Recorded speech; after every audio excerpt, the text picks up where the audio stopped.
Vou ensinar aí, ó. A fazer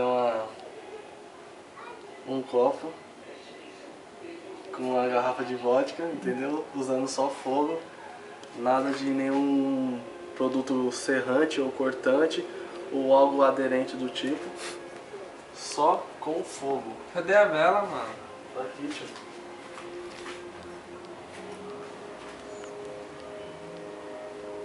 Monstro. Ai! Ai! Ô, meu Deus, não dá não. Olha aqui, mano. Olha aqui.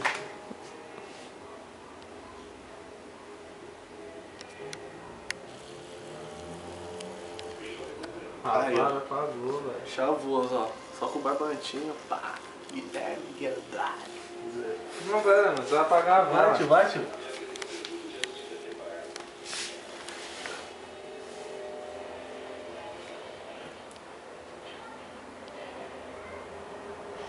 Quer pegar fogo não, parça. É o vento, tio. Aí, é o vento, mano. Tá tirando esse vento aí. Esse vacilão. Vai, ajuda a pôr aí, Dedo. Fica zoando não, mano. Tô tentando pôr fogo no carro. Ai, caralho. Cadê?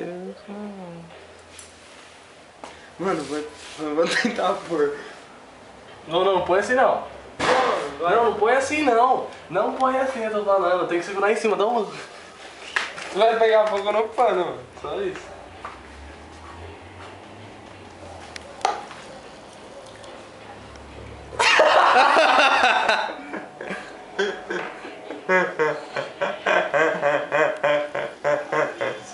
Eu não quero, tio.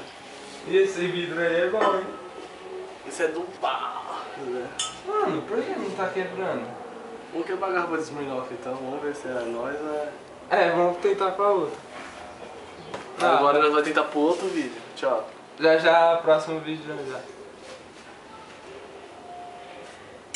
É. Essa aqui tem que quebrar, mano.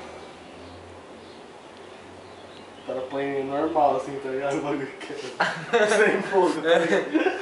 Põe uma metida assim, ó.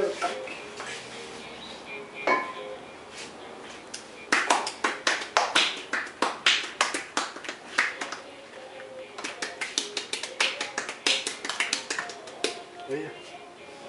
E é muito burro, mano.